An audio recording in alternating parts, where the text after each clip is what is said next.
Assalamualaikum warahmatullahi wabarakatuh.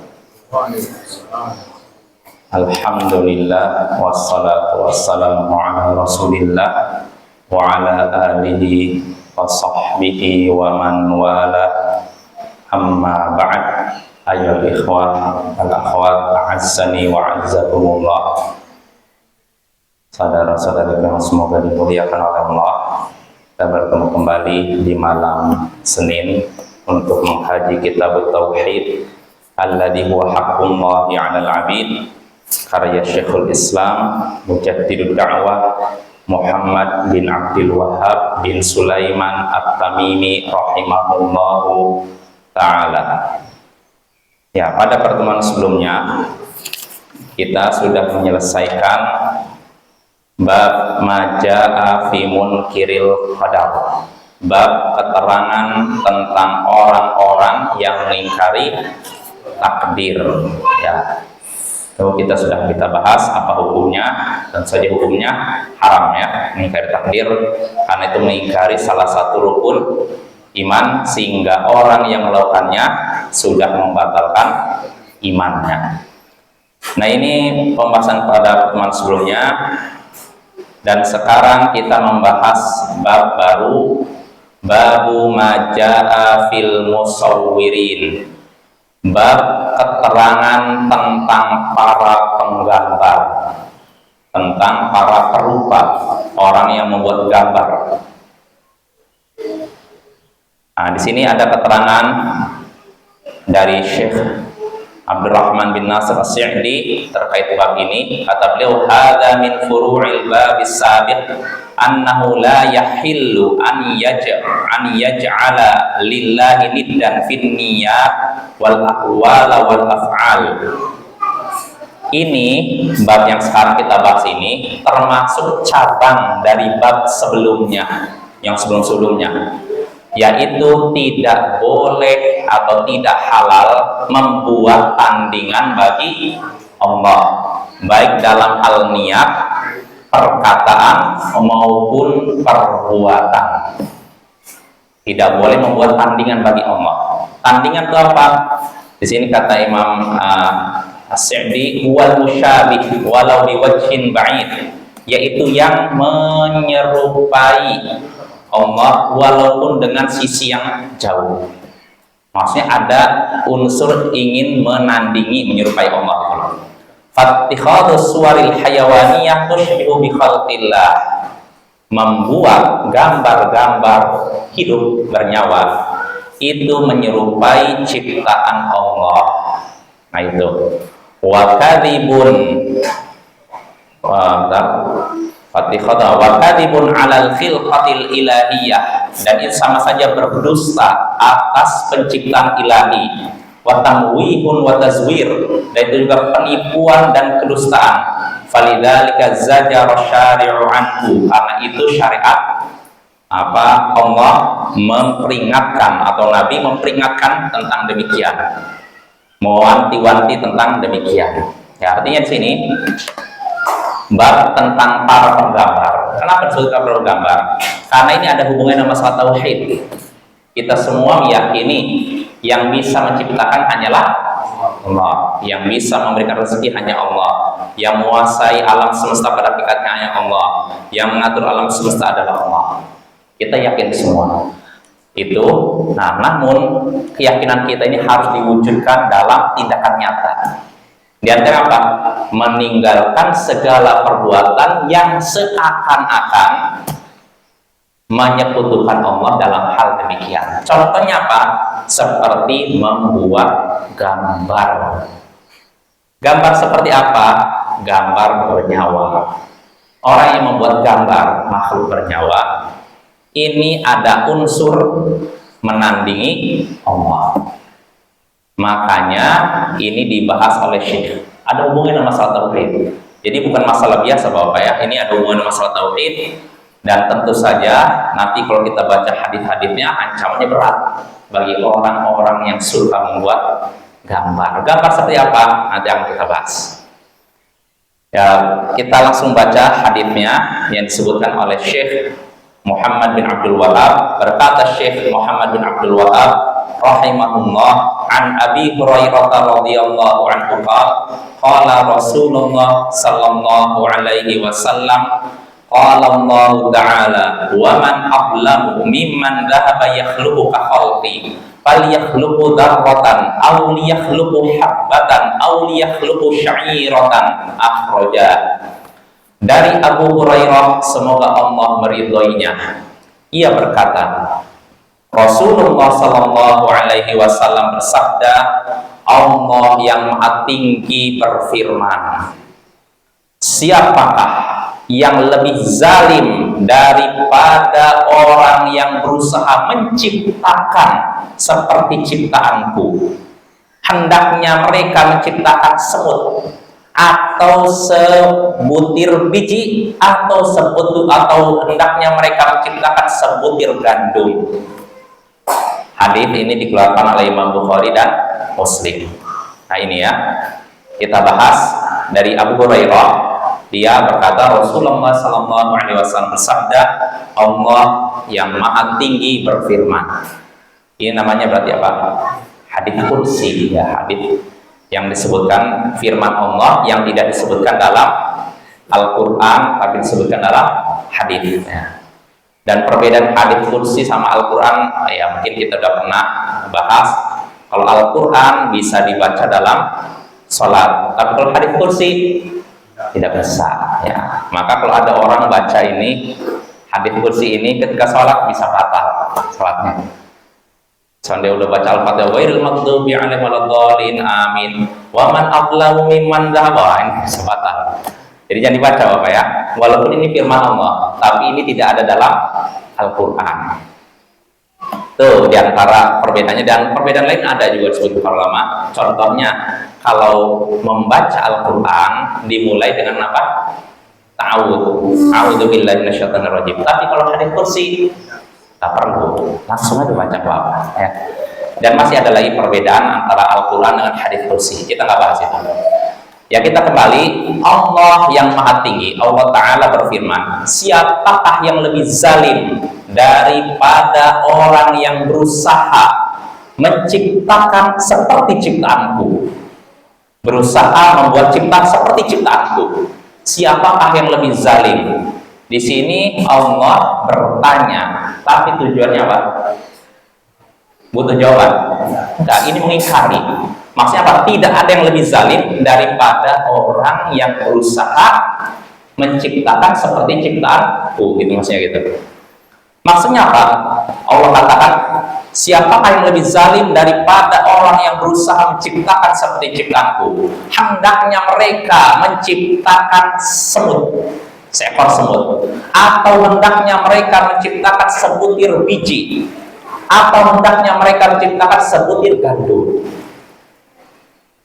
Hadis ini riwayat Bukhari Muslim. Artinya di sini ya, hadis ini berbicara tentang orang yang membuat gambar. Karena orang yang mau membuat gambar seakan-akan seperti apa? Menandingi Allah. Allah bikin ini, dia juga bikin. Allah gambar ini, dia pun bikin gambarnya. Nah ini ancaman bagi orang-orang yang suka membuat gambar. Gambar apa? Kalau dari hadis ini bahwa ini umum. Apapun ciptaan Allah dibuat gambar, tengah hadis ini. Siapakah yang lebih zalim daripada orang yang berusaha menciptakan seperti ciptaanku? Tidak ada, artinya ini bukan pertanyaan, tapi pernyataan. Artinya tidak ada orang yang lebih zalim daripada orang yang berusaha apa? Membuat ciptaan seperti ciptaan Allah. Di antaranya apa? Dengan membuat gambar. Nah, gambar apa? Kalau hadis ini umum, termasuk tadi apa? Zarrah, semut bernyawa kan? Gerak. Atau habbah, sebutir biji, bayangkan. Atau gambarkan misalkan sebutir gandum. Artinya gambar apapun yang dibuat menggambar ciptaan Allah ini seakan-akan menandingi Allah. Nah, ini dalil sebagian ulama yang menyatakan tidak boleh menggambar semua makhluk, baik yang bernyawa maupun tidak bernyawa. Kalau bernyawa artinya punya roh yang bisa gerak. Contohnya apa? Semut, ini contoh semut. Apa yang tidak gerak? Contohnya apa tadi? Batu, biji, atau gandum, sebutnya gandum. Ini dalil sebagian ulama. Kita sampaikan apa adanya. Ada ulama yang berpendapat demikian. Jadi sebagian ulama menyatakan nggak boleh membuat gambar apapun, mau gambarnya makhluk bernyawa maupun tidak bernyawa, baik benda yang hidup maupun benda mati, kata mereka. Maksud benda mati itu seperti pohon, seperti matahari dan semacamnya. Ini pendapat sebagian ulama, ya. Namun pendapat ini ditentang oleh jumhur ulama. Mayoritas ulama menyatakan yang dilarang bukan semua ciptaan Allah, tapi gambar yang dilarang itu gambar makhluk yang punya roh, bernyawa. Seperti apa? Ya, seperti manusia, seperti unta, ayam, apapun ya, hewan. Ya, ada pun seperti pepohonan, tidak. Menurut mayoritas ulama tidak masuk, Bapak ya. Ini pendapat jumhur ulama dan inilah pendapat yang bisa dibilang kuat. Ya, apa dalilnya? Nanti kita bahas lagi. Kita baca lagi hadis kedua. Walahuma an Aisyah radhiyallahu anha anna Rasulullah sallallahu alaihi wasallam qala asyaddun nasi 'adaban yaumal qiyamah alladziina yudahiuna bi khalqillah. Diriwayatkan oleh Imam Bukhari dan Muslim dari Aisyah, semoga Allah meridhoinya, bahwasanya Rasulullah sallallahu alaihi wasallam bersabda, orang yang paling berat siksanya di hari kiamat yaitu orang yang membuat penyerupaan terhadap ciptaan Allah. Orang yang paling berat siksanya di hari kiamat adalah orang yang membuat penyerupaan terhadap ciptaan Allah. Nah, ini hadisnya dari Aisyah. Jelas Bapak? Kata Nabi, orang yang paling berat siksanya di hari kiamat orang yang membuat penyerupaan terhadap ciptaan Allah. Artinya dia menyerupai, membuat gambar sesuatu yang menyerupai ciptaan Allah. Ciptaan Allah ini apa? Umum, mau yang bergerak maupun tidak, mau yang dianggap benda hidup maupun benda mati. Ini umum. Ini juga dalil sebagian pendapat sebagian ulama yang menyatakan tidak boleh menggambar semua ciptaan Allah, apapun itu, mau yang bergerak seperti semut dan semut, maupun yang tidak bergerak seperti pohon, terus apalagi batu dan matahari, bulan dan semacamnya. Apa? Iya, itu lebih ini lagi. Kalau konteksnya di sini memang bisa berupa benda yang ada bayangannya maupun yang tanpa ada bayangan. Artinya tanpa bayangan di sini nih, kita gambar. Kalau yang ada bayangan seperti ini, kita bikin mungkin bentuk nampak. Ini ada bayangannya kan kalau kena matahari kan. Nah, ini perbuatan tersebut mau yang berbentuk gambar, patung, kedua-duanya terancam dua hadis ini. Nah, ini pendapat sebagian ulama menyatakan semua gambar, tidak ada yang dikecualikan, Bapak ya. Nah, jelas. Nah, tapi ini pendapat sebagian ulama, saya katakan, tapi mayoritas ulama menyatakan tidak seperti itu. Yang dilarang itu hanya gambar makhluk bernyawa, gambar makhluk yang punya roh, ya, bernyawa. Apa dalilnya? Hadis setelahnya kita baca lagi. Walahuma an Ibnu Abbasin radhiyallahu anhuma sami'tu Rasulullah sallallahu alaihi wasallam yaqul kullu musawwirin finnar yuj'alu lahu bi kulli suratin sawwaraha nafsun yu'adzabu biha fi jahannam. Disebutkan dalam Sahih Bukhari Muslim dari Ibnu Abbas, semoga Allah meridhai keduanya. Ia berkata, aku mendengar Rasulullah Sallallahu Alaihi Wasallam bersabda, setiap penggambar akan berada di neraka. Setiap penggambar akan berada di neraka. Setiap gambaran yang ia buat, setiap gambar yang ia buat akan diberikan nyawa yang akan menyiksanya di neraka jahanam. Kata Nabi dari Ibnu Abbas, Nabi SAW bersabda, setiap penggambar di neraka, setiap gambar yang ia buat akan diberikan nyawa untuk menyiksanya di neraka jahanam. Jadi ketika dia membuat gambar, nanti setiap gambarnya akan diberikan nyawa di akhirat nanti, lalu setelah itu disiksa. Orang yang gambar ini disiksa gara-gara apa? Itu jelas apa ya? Setiap gambar yang ia buat nanti akan diberikan nyawa. Setelah itu dia menyiksa pembuat gambar tersebut. Nah, di sini ini dalil yang menunjukkan dari jumhur bahwa maksud gambar di sini yaitu gambar makhluk bernyawa. Ya, Bapak ini maksudnya gambar makhluk bernyawa. Gambar makhluk bernyawa artinya apa? Manusia, hewan dan semacamnya. Adapun gambar yang tidak bernyawa, artinya tidak punya roh, maka tidak berlaku. Dalilnya apa? Dalilnya Ibnu Abbas dalam hadis pernah didatangi oleh seorang penggambar, orang yang suka melukis. Orang ini berkata, ini rajulun usawwiru hadhihi suwar fa'tini fiha. Aku ini orang yang suka gambar-gambar ini, gambar bernyawa. Maka berilah aku fatwa tentang ini. Nah, ini orang masih baik Bapak ya. Jadi dia bertanya bukan untuk cari apa? Nah, kan ada cara orang bertanya kepada ustadz atau apa supaya apa? Berikan keringanan. Kalau enggak, dia apa adanya. Saya ini profesi saya memang suka gambar nih. Saya gambar apa gitu. Berilah fatwa kepada saya tentang hukum ini. Maka kata Ibnu Abbas, udnum ini, mendekatlah kepadaku. Akhirnya orang ini mendekat. Ibnu Abbas bilang, udnum ini, dekat lagi. Minta dekat lagi. Setelah itu Ibnu Abbas meletakkan tangannya di kepala orang tersebut.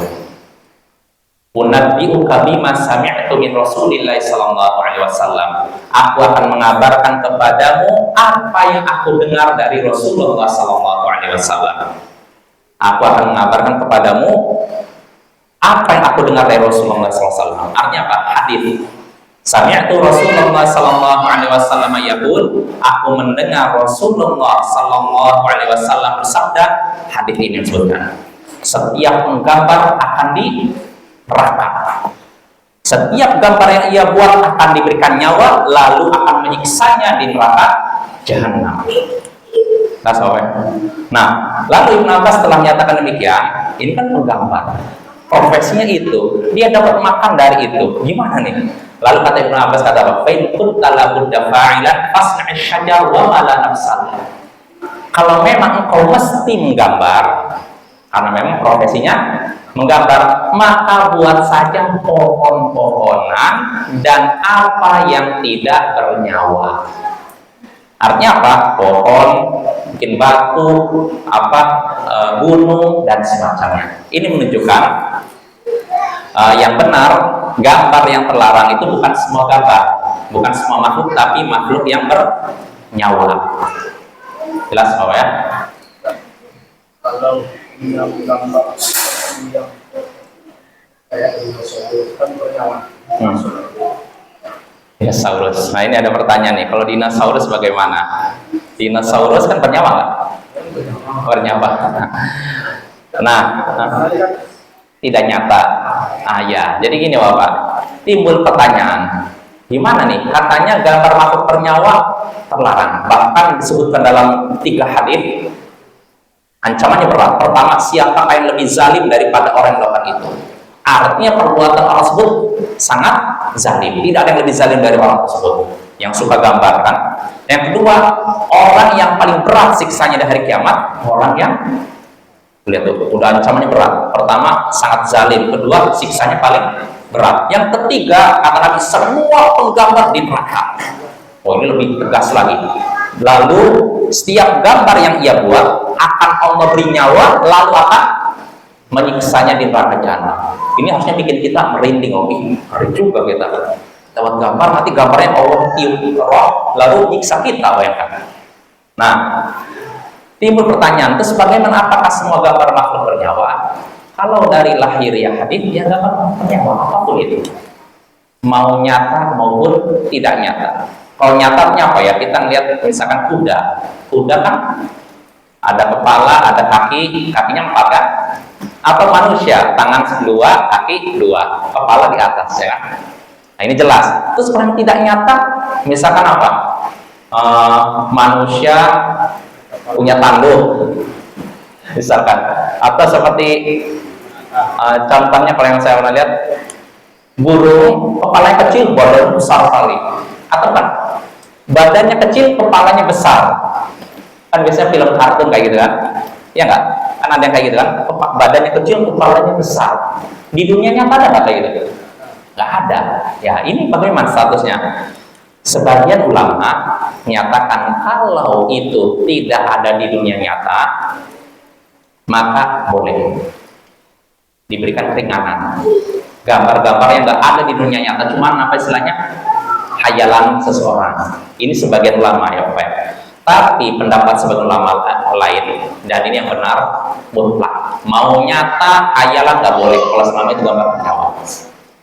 Baik yang kita saksikan di dunia di dalam kehidupan sehari-hari maupun tidak kita pernah saksikan.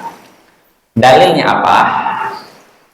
Nabi SAW suatu hari memasuki rumah Aisyah. Lalu di tirai rumahnya ada gambar makhluk bernyawa. Nabi pun langsung nampak muka beliau memerah. Tandanya apa? Marah. Lalu beliau menyatakan orang yang membuat gambar ini akan disiksa di neraka jahanam. Akhirnya Aisyah setelah itu langsung gambarnya itu dibagi 2, dijadikan bantal. Nah, di sini Bapak, Nabi melihat gambar di tirainya Aisyah. Beliau marah. Gambar apa? Gambar kuda bersayap. Saya mau nanya, kuda bersayap, pernah kita lihat kuda ada sayapnya? Berarti nyata atau tidak nyata ini? Tapi Rasulullah marah. Itu menunjukkan semua gambar yang tidak nyata, kalau memang dianggap bernyawa, itu termasuk.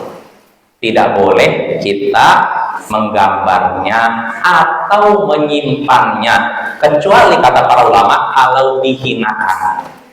Kata keterangan Syekh bin Bas di sini, seperti contohnya tadi Aisyah, gambarnya dicopot lalu dibelah 2, dijadikan sandaran, maka sebagian ulama boleh. Misalkan kita ada terlanjur beli misalkan tirai yang ada gambar makhluk bernyawanya, kita ini aja copot lalu dijadikan keset, misalkan keset kan diinjak kan, dihinakan. Nah, itu sebagian ulama menyatakan boleh. Di antara yang berpendapat seperti ini Syekh bin Bas. Di sini ada keterangan dari Syekh bin Bas, as-suwar tamna'u duhulal malaikata fil hadithi duhulal malaikati fil hadithi sahih wa yustathna min dhalika ma kana mumtahanan fa hadza la yajuzu taswiru walau kana mumtahanan, lakin idza stu'mila mumtahanan fil firash fala yamna'u duhulal malaikah. Gambar yang menghalangi masuknya malaikat ini ada dalam hadis sahih. Artinya Bapak, ini juga di antara bahaya gambar, selain orang yang membuatnya terancam siksa neraka, yang menyimpannya terancam apa? Malaikat tidak akan masuk rumahnya. Hadis seperti dalam hadis Sahih Bukhari Muslim, innal malaikata la tadkhulu baitan fi kalbun wala surah. Sesungguhnya para malaikat tidak akan memasuki rumah yang di dalamnya ada anjing dan gambar. Anjing dan gambar. Gambar apa? Makhluk bernyawa. Jadi nggak akan masuk Bapak ya. Kalau malaikat tidak masuk ke rumah kita, berarti yang masuk rumah kita apa? Setan. Makanya Bapak nyata ini. Dulu ada ikhwan kita meruqyah seseorang kesurupan. Ketika diruqyah, selesai diruqyah, dia sadar, jinnya pergi. Nah, setelah ikhwan ini pulang, kesurupan lagi. Sampai akhirnya datang lagi rukyah lagi. Nah, ketika udah jinnya muncul, ditanya, kamu tadi pergi kan? Pergi. Kemana kamu? Sembunyi di gambar. Kemudian rumahnya ada gambar-gambar masuk situ. Apalagi patung. Apa jangan menyimpan itu ya. Itu akan menghalangi malaikat masuk ke rumah kita. Gambar-gambar bernyawa, mungkin hewan kah, manusia kah. Itu salah satu penghalang malaikat masuk rumah kita. Nah, kata Syekh bin Bas, gambar ini bisa menghalangi masuknya malaikat berdasarkan hadis sahih. Dan dikecualikan dari itu gambar yang dihinakan. Maka ini tidak boleh dibuat walaupun dihinakan, tapi kalau sudah terlanjur beli boleh dipakai. Jelas apa ya? Jadi jangan menyengaja, jangan kita misalkan gitu, saya mau buat gambar, misalkan gambar apalah, kuda atau apa, setelah itu nanti sengaja buat keset. Jangan, karena udah ada niat ya buat gambar, jangan. Tapi kalau misalkan kita terlanjur beli, misal kita dibeli di pasar nih, atau di mana, banyak kayak gini kan, hampir ini fitnah gambar ini udah tersebar di tengah kaum muslimin. Bisa jadi bahwa kalau kita menyampaikan hadis-hadis seperti ini, dianggap apa? Ekstrim, fundamentalis, ekstremis, bisa teroris, intoleran, iya. Tapi apa adanya kita sampaikan hadis Nabi. Karena kalau tidak kita sampaikan, nanti hadis ini hilang di tengah umat. Jadi ketika dia menyampaikan, apa ini asing sekali. Padahal perkara ini udah masyhur di kalangan para ulama terdahulu, Bapak ya. Jadi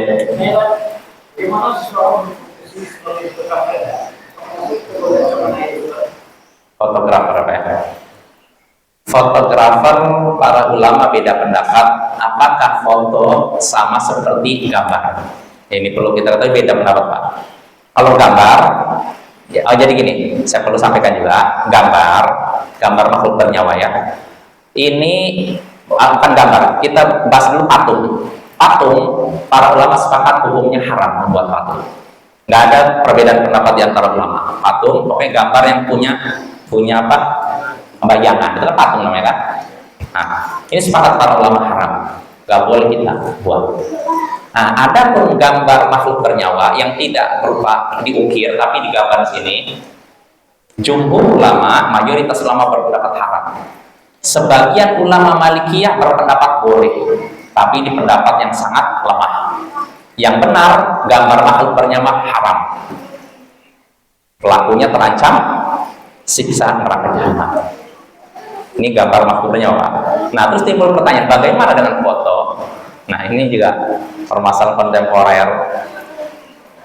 Para ulama beda pendapat tentang hukum foto. Beda pendapatnya dari sisi apa? Apakah fotografi ini sama dengan gambar atau beda? Sebagian ulama berpendapat foto sama seperti membuat gambar. Artinya apa? Ketika seorang memfoto itu, berarti sama saya dia dengan menggambar. Tapi kan yang satu pakai ini, kalau ini kan pakai alat, katanya. Walaupun alat, intinya dia membuat gambar. Ini pendapat sebagian ulama. Ya bisa dibilang kalau dulu sebelum tahun 2000, seakan-akan ini mayoritas ulama berpendapat haram kayak gitu. Foto sama dengan membuat gambar. Nah, sebagian ulama lain, dan ini seperti yang di zaman sekarang malah lebih banyak yang pendapat kedua itu, menyatakan foto beda dengan membuat gambar. Bedanya apa? Kalau membuat gambar kan memang ada unsur ini kan, usaha kita kan. Tapi kalau foto itu ibaratnya seperti kita melihat cermin. Kita melihat cermin lalu apakah yang ada di cermin itu kita buat atau cuma kita tangkap saja? Tangkap kan? Nah, makanya menurut sebagian ulama, ketika kita foto sama saja itu kita lihat cermin. Makanya pendapat yang kedua ini menyatakan foto bukan termasuk perbuatan menggambar. Nah, mungkin dari dua pendapat ini saya sendiri condong ke pendapat kedua. Foto beda dengan menggambar, tapi ada tapinya.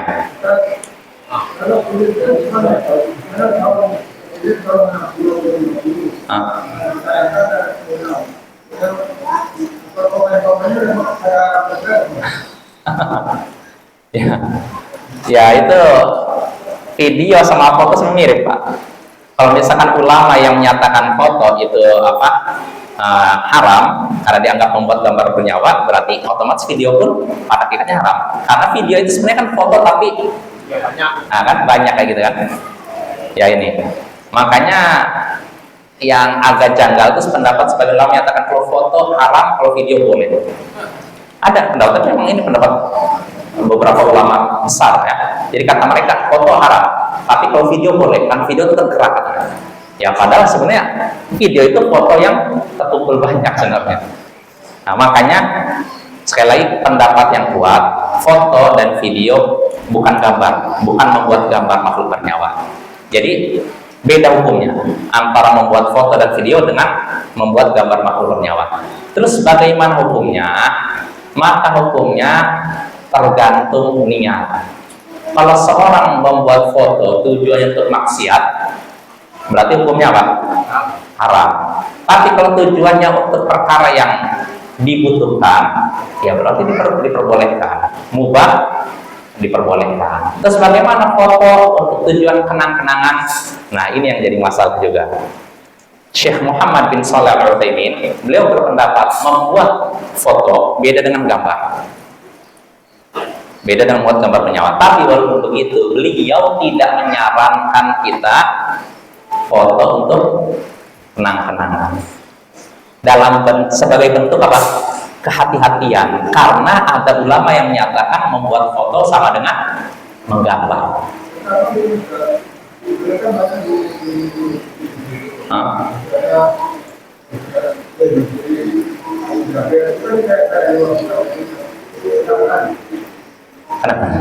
Apalagi ulama, jangan, nggak disarankan.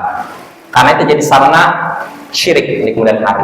Foto ulama, artinya gini, ketika kita memegang pendapat yang menyatakan foto bukan gambar, ini kan mereka menyatakan boleh kalau dibutuhkan. Nah, yang jadi masalah memoto ulama lalu dipajang. Apa kebutuhannya gitu? Ada kebutuhannya? Gak ada.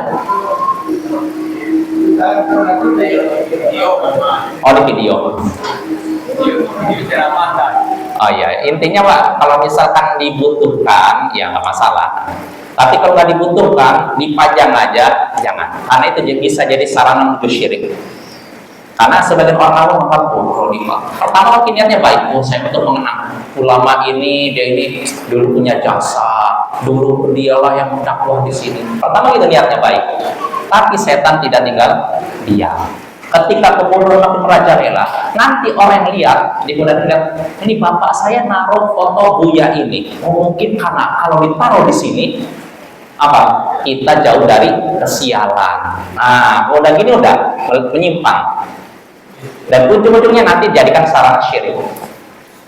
Dengan ada yang foto mencegah marah itu udah syirik bapak. Makanya tidak disarankan memfoto, memajang foto ulama.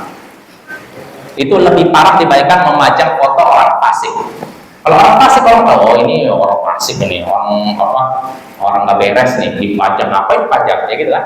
Tapi kalau ulama, kenapa dipajang? Oh karena dia orang mulia. Pertama bagus untuk mengenang. Tapi misalkan yang buat yang majang udah meninggal diganti anaknya mikir, kenapa bapak saya naruh foto Buya di sini? Oh mungkin karena dengan ditaruh rumah jadi aman, syirik dong. Nah yang kayak ini berkah. Nah ini bahaya itu, kalau gitu udah nggak boleh tuh apa ya. Foto keluarga. Ya tergantung pendapatnya Pak. Foto sama dengan gambar kan? Beda. Nah sekarang ada kebutuhan nggak majang?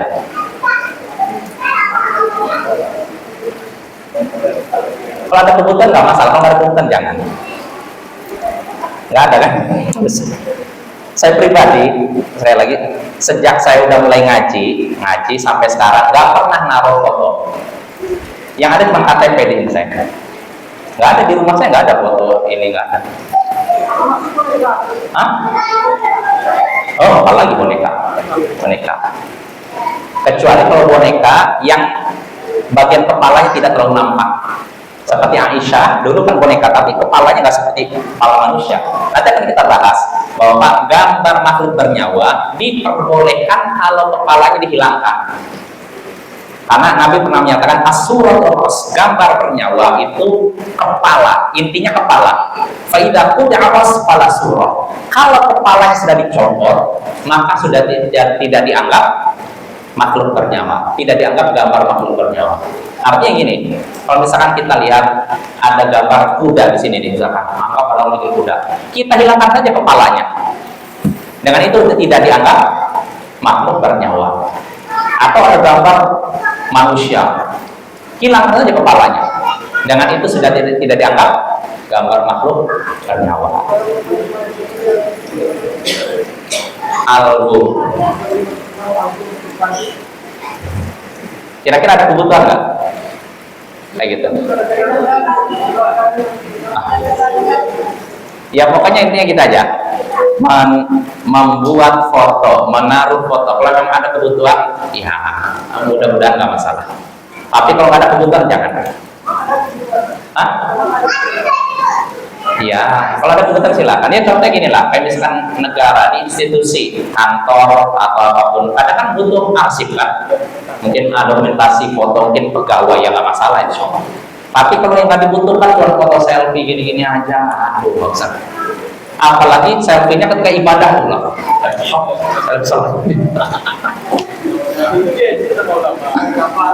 Ah itulah.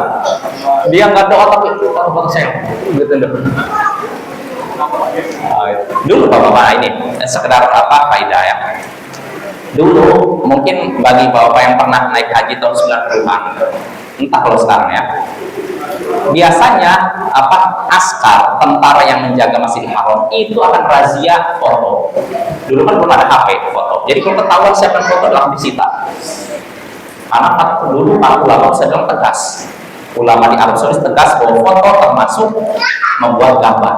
Makanya ketika ada orang di Masjidil Haram mau foto langsung disita. Cuma sekarang saya nggak tahu nih, mungkin memang kan tergantung ini ya. Mungkin saya perhatikan sekarang ini banyak ulama yang berpendapat foto bukan gambar makhluk bernyawa. Makanya kebijakannya agak longgar. Kalau dulu nggak ketat Bapak. Jadi kalau ada orang berusaha foto, ketahuan langsung disita itu. Jadi nggak dibolehkan. Nah, cuma karena sekarang mungkin kondisi udah agak berubah, mungkin perimbangan apa ulama yang menyatakan foto sebagai gambar makhluk bernyawa dan ulama yang menyatakan bukan gambar makhluk bernyawa bisa jadi komposisinya udah mulai imbang gitu. Allah alam. Makanya kebijakan itu jadi kurang ketat lagi. Tapi kalau tahun 90-an ketat. Saya dengar cerita dari apa nenek saya waktu haji tahun 90-an itu ketat sekali. Ketahuan jamaah haji foto langsung disita, dirampas, tidak diperbolehkan. Ah itu susah dicegah. Ah itu nggak bisa. Kalau dulu gampang kalau nampak gitu ya. Kalau sekarang susah Bapak ya. Nggak bisa ya. Ya udah kita lanjut lagi pertanyaan berikutnya. Habis insya Allah kita lanjutkan pembahasan ini pembahasan yang penting, seru nih. Insya Allah kita bahas lagi pada pertemuan berikutnya. Wassalamualaikum warahmatullahi wabarakatuh wa ala alihi wa sahbihi ajma'in wa akhiru da'wana alhamdulillahi rabbil alamin. Assalamualaikum warahmatullahi wabarakatuh.